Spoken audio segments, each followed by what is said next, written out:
Denis Gabor, scientifique britannique d'origine hongroise, a inventé en 1947 la technique de la photographie tridimensionnelle à l'aide d'un laser primitif et l'a appelée hologramme. En 1960, le professeur Karl Pribram, neurophysiologiste de renom, a lu dans Scientific American un article décrivant l'hologramme sous sa forme la plus avancée et son cerveau a été frappé par la foudre. Il a immédiatement senti qu'il avait trouvé la réponse à de nombreuses questions restées sans réponse dans les expériences qu'il avait menées avec son professeur Karl Lashley sur des souris pendant des années. Dans leurs expériences, Pribram et Lashley ont enlevé différentes parties du cerveau des souris et les ont relâchées dans le labyrinthe. Et à chaque fois, ils ont été surpris de constater que la mémoire des souris était intacte, comme si rien ne s'était passé. Même après l'ablation de 90% de leur cerveau, nos souris se souvenaient du chemin parcouru dans le labyrinthe. En effet, le soi-disant souvenir ne se trouvait pas dans une partie du cerveau, mais dans l'ensemble du cerveau, dans un état incompréhensible. Si vous vous demandez quel est le rapport avec les hologrammes, vous avez raison. Dans la technique de l'hologramme, l'image est obtenue en faisant briller des miroirs et souvent des lasers sur l'objet principal. Des motifs sans signification apparaissent sur un vernis, comme une couche photographique. Lorsque ces motifs sont réfléchis par un second miroir, des images tridimensionnelles, généralement de couleur bleue, apparaissent en suspension dans l'air. Vous savez, le genre d'images dans lesquelles votre main plonge quand vous la mettez dedans. Ce qui est intéressant, c'est que même si vous tenez la plus petite partie, disons 5%, de l'objet principal tombant dans la couche, l'image entière est reflétée. Ne demandez pas comment cela se produit, c'est tout simplement le cas. Quelle que soit la partie du cerveau de la souris que nous avons enlevée, le souvenir est resté. Notre professeur Karl Pribram a découvert que cette technique est similaire à la photographie holographique. De plus, lors d'expériences sur des chats dont 95% du cortex visuel avait été retiré, ont continué à voir tous les objets. En approfondissant le sujet, Pribram s'est rendu compte que de nombreux événements pouvaient être résolus de cette manière. Et pour répondre à certains points d'interrogation dans son esprit, il a rencontré le grand physicien David Bohm, qui avait consacré toute sa vie au sujet des hologrammes. Lors de ces rencontres, Bohm a affirmé que tout est un hologramme, la théorie la plus extravagante qui soit. En fait, l'univers est un hologramme. Que diriez-vous de cela? Ainsi, le physicien théoricien britannique David Bohm s'était également aligné de toute sa sincérité sur le discours. En fait, nous existons et nous n'existons pas. Tout est une illusion. Que les mystiques, les soufis et ceux qui ont une perspective spirituelle toujours disaient. Selon Bohm, tout comme chaque partie d'un hologramme porte l'image du tout, chaque partie de l'univers contient le tout. C'est ce que Muhyiddin al-Arabi a dit il y a environ 900 ans. Je suis le derviche Muhyiddin. Je suis sur le chemin de la vérité. J'ai vu 18 000 mondes en une seule tâche. Si nous savons comment atteindre, nous pouvons trouver la planète Mars dans le petit doigt de notre main, si nous savons comment l'atteindre. Si tout dans l'univers coexiste collectivement et indépendamment du temps, en atteignant la fréquence nécessaire, c'est-à-dire la longueur d'onde, nous pouvons être témoins du moment où Cléopâtre et César se sont rencontrés pour la première fois, ou des minutes où Mussolini a été pendu. Car, en principe, tout le passé et tout le futur sont répartis partout, jusqu'aux plus petites particules d'espace et de temps. Le 10 août 1901, deux professeurs d'Oxford, Anne Moberly et Eleanor Jourdain, se promenaient dans le jardin du Petit Trianon à Versailles. Soudain, devant elles, une mystérieuse ombre scintillante apparaît et disparaît rapidement. C'était comme la transition d'une scène à une autre dans un film. Une fois cette lueur passée, elles se sont rendues compte que l'image avait changé. Elles étaient soudain entourées de personnes excitées, portant des vêtements et des perruques du XVIIIe siècle. Les deux femmes s'immobilisèrent, figées par l'étonnement. Pendant ce temps, un homme laid au visage couvert de fleurs s'approche et les oblige à changer de direction. En le suivant, elles traversent un chemin bordé d'arbres de part et d'autre et entrent dans un jardin. Elles entendent de la musique. Une noble dame peint des aquarelles et s'amuse.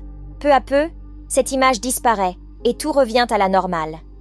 Le changement est si spectaculaire que les femmes se retournent et constatent que le chemin bordé d'arbres qu'elles viennent d'emprunter est maintenant coupé par un vieux mur de pierre. De retour en Angleterre, elles consultent les archives historiques et concluent qu'elles sont revenues au jour quand toute la ville a été mise à sac et où les sentinelles suisses ont été massacrées. C'est ce qu'expliquent les personnes excitées dans le jardin. et la femme dans le jardin n'était autre que Marie-Antoinette. Comme vous pouvez le constater, dans ce cas, le lieu est le même, mais le temps a changé. Deux enseignantes, d'une manière que nous ne comprenons toujours pas aujourd'hui, ont résolu le code et ouvert le mur. Mais il y a aussi des gens qui peuvent toujours déchiffrer le code. Par exemple, Stefan Osowiecki, originaire de Pologne, peut toucher n'importe quel objet et tous les événements qui y sont liés défilent devant ses yeux comme dans un film. Par exemple, il a touché un pied pétrifié. Il a identifié le pied comme appartenant à la fille d'un prince égyptien et a donné tous les détails sur la vie de son propriétaire.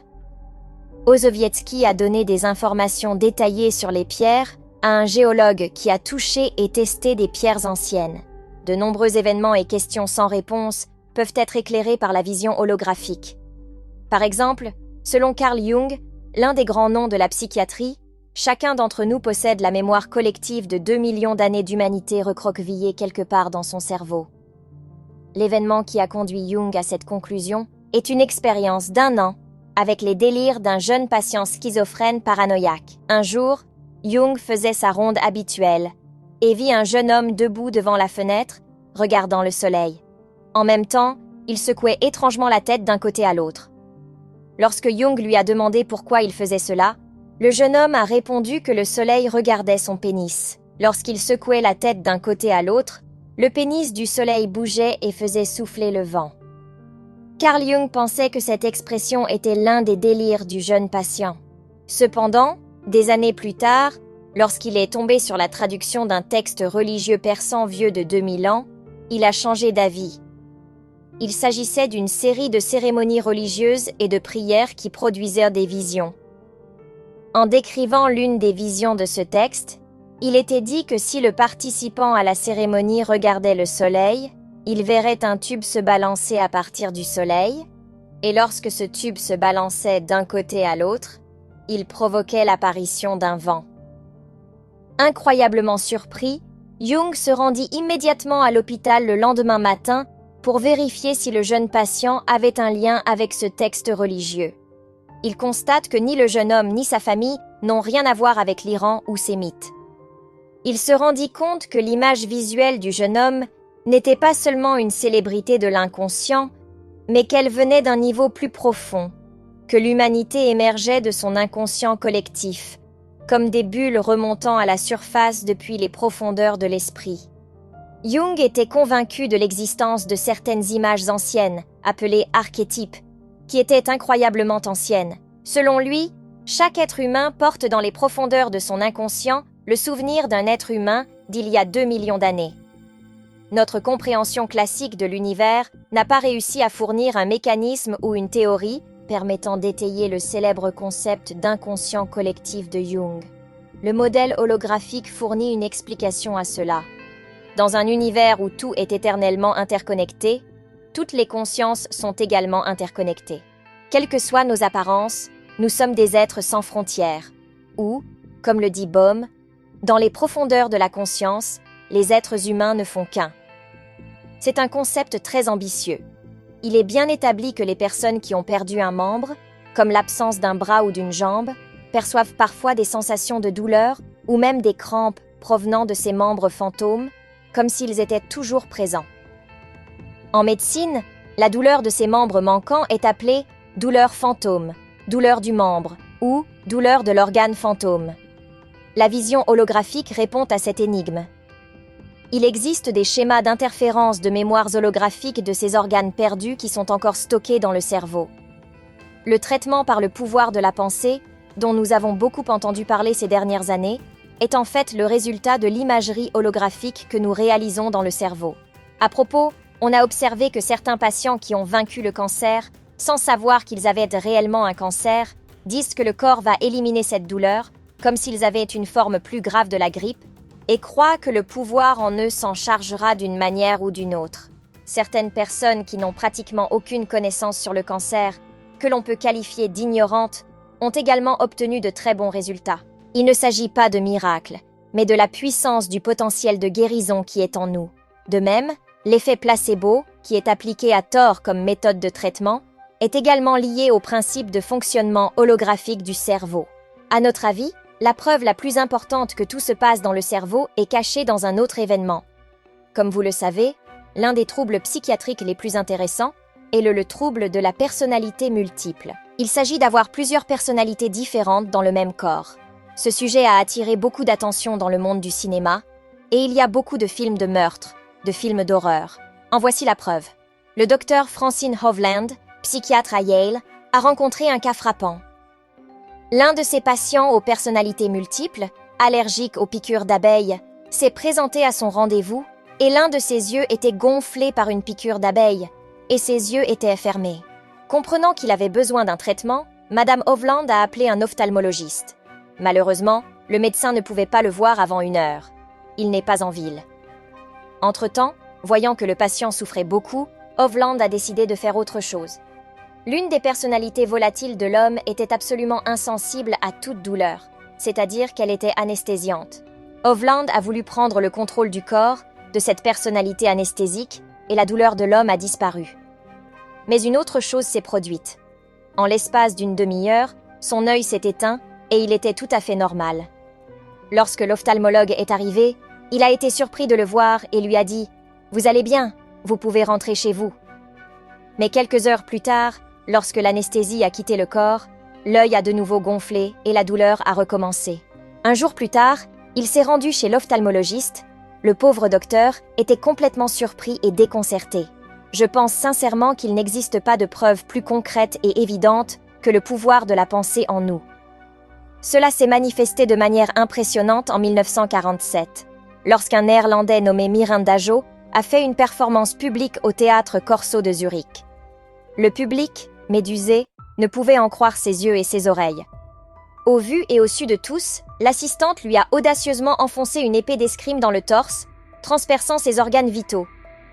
Pourtant, Dajo n'a ressenti aucune blessure ni aucune sensation de douleur. Lorsque l'assistant retira l'épée, le corps de Dajo ne présentait aucune hémorragie visible. Seule une légère ligne rouge subsistait à l'endroit où l'épée était entrée et sortie, indiquant la blessure minimale infligée. La performance de Dajo était si éprouvante pour les nerfs que, suite à une crise cardiaque d'un spectateur, Dio s'est vu interdire de se produire en public. Des médecins suisses ont ensuite voulu l'analyser dans un hôpital, et Dajo les a également rendus fous.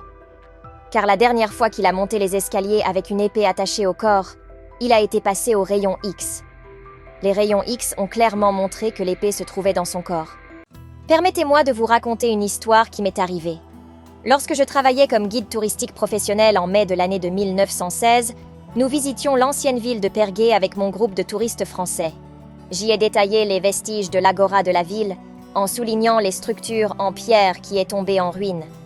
Alors que j'avais terminé et que je me dirigeais vers le café, un homme plus âgé de mon groupe m'a dit « Ce n'est pas vrai ce que vous dites sur Agora ». J'ai été surpris. Je lui ai demandé « Comment ?» Il a répondu « J'ai vu des esclaves pleurer là-bas. En fait, ils vendaient des esclaves, pas de fruits et des légumes. » Et j'ai dit « Comment avez-vous vu cela ?» Et il m'a répondu « J'ai touché les pillés et tout m'est revenu. » J'étais un jeune homme de 26 ans qui ne croyait qu'en ce que je voyais. De telles personnes me trouvent toujours, me suis-je dit.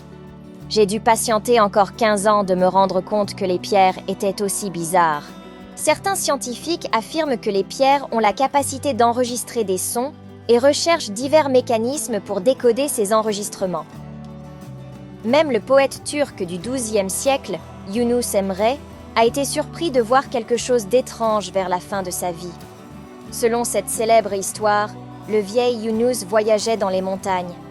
Il entend une voix qui lui dit « Yunus, Yunus !» Et quand il regarde autour de lui, il ne voit rien. Lorsqu'il entend à nouveau la même voix, il se rend compte qu'elle vient d'une fleur et il se fige. Il demande à la fleur jaune « C'est toi qui parles ?» Lorsque la fleur répond par l'affirmative, Yunus demande « Quand avez-vous commencé à parler ?» La fleur répond « Nous parlions toujours, mais c'est la première fois que tu l'entends. » La conversation commence alors et il demande « As-tu un père et une mère ? Si nous y sommes parce que nous ne pouvons pas entendre ou voir, nous construisons sans le savoir un petit univers inconscient de ses limites. Notons-le pour les crieux. » L'une des honorables médecins turcs Shafika Karagulé, qui a fait toute sa carrière aux États-Unis, a déclaré que certains médecins voyaient clairement les auras des gens. Elle a précisé cela avec un rapport de 3000 pages. Ces médecins ont déclaré que lorsqu'ils ont vu le patient, ils ont remarqué le désordre dans leur corps avant les examens, mais qu'ils l'ont caché parce que cela aurait nui à leur carrière. Par conséquent, bien que la thèse de l'univers holographique soit étayée par des preuves très solides, elle n'est pas encore certaine. Aujourd'hui, de nombreux scientifiques de renom comme Michio Kaku soutiennent et défendent activement cette hypothèse. Attendons de voir les prochaines avancées technologiques qui façonneront notre avenir. Cette vidéo intègre le livre de Michael Talbot, The Holographic Universe, comme source d'informations essentielles, ce qui contribue grandement à son contenu. Au revoir pour l'instant et au plaisir de vous retrouver dans une prochaine vidéo.